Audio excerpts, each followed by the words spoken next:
The lights inside the large theater were soft and warm, like a quiet evening just before sunset. The audience settled into their seats with low whispers and gentle movements. On the stage, the polished floor reflected the glow of hundreds of tiny lights. This was a place where dreams often arrived trembling and unsure. Tonight felt calm, but also full of waiting. Backstage, a man stood alone near a curtain. His name was Daniel Reyes. He was a doctor from the Philippines, far from home, far from the small hospital where he usually spent his nights. He wore a simple dark suit, carefully pressed, though his hands shook slightly as he adjusted the sleeves. Daniel had saved lives with steady hands and clear thinking, but this moment felt different. This was not an emergency room. There were no monitors beeping or nurses calling his name. There was only silence and the sound of his own breath. Daniel closed his eyes and remembered where he came from. He grew up in a coastal town where mornings smelled like salt and rain. His mother sang while cooking, her voice soft and steady. Music was never loud in his home, but it was always present, like a quiet friend. As a child, Daniel sang only when he was alone. Singing felt private, like a secret prayer. When Daniel became a doctor, music slowly faded into the background. Long shifts replaced quiet evenings. Responsibility pushed dreams into corners. Still, sometimes after difficult nights, he would hum softly in empty hallways. Patients sometimes noticed. They said his voice made them feel less afraid. One night, after losing a patient he could not save, Daniel stood outside the hospital and sang quietly under the stars. A nurse heard him and gently told him that his voice sounded like hope. That was the first time someone suggested he should sing for others, not just for himself. Now, standing backstage, Daniel wondered if he belonged here.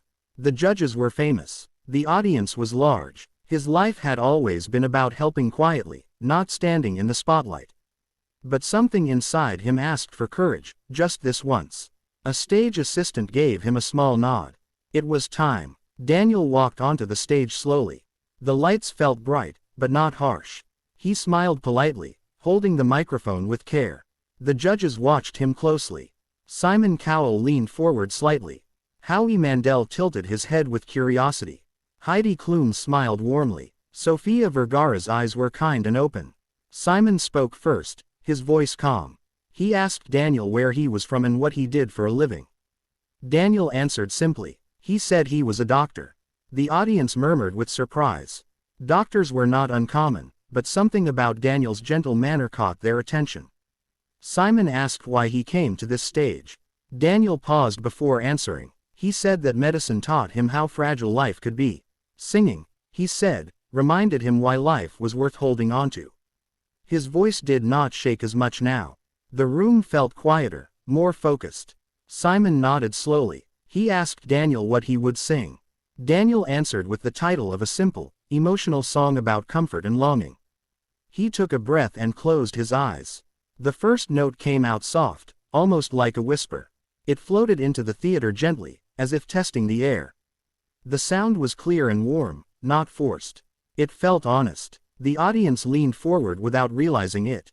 As Daniel continued, his voice grew stronger but never loud. Each word was careful, full of feeling. It was not a performance meant to impress. It felt like a conversation, like someone sitting beside you in a quiet room and telling you everything would be all right. The judges sat very still. Howie's playful smile faded into something thoughtful. Heidi's eyes shone with emotion. Sophia placed a hand over her chest. Simon did not move at all. His expression was serious, but his eyes were soft. Daniel sang as if the room had disappeared. He thought of patients he had held hands with, families he had comforted, nights he had questioned his own strength.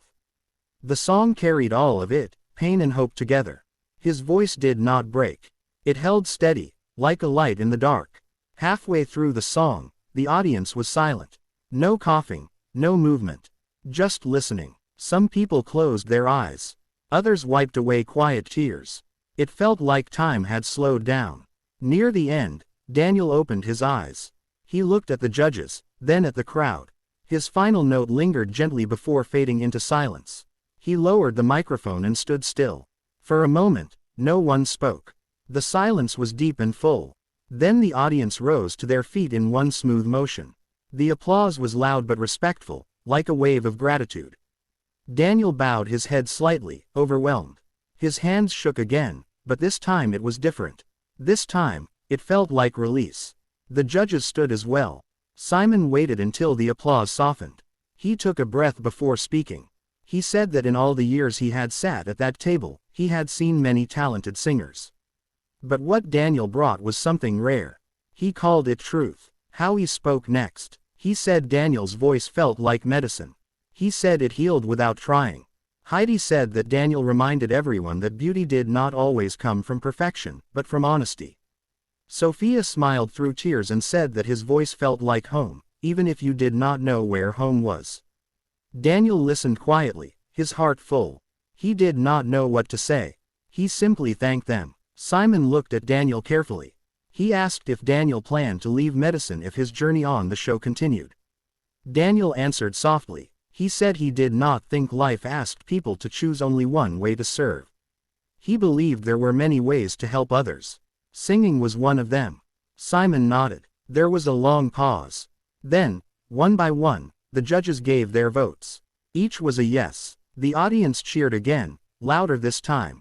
As Daniel left the stage, he felt lighter. Backstage, he leaned against the wall and breathed deeply. For the first time in years, he felt seen not just as a doctor, but as a whole person.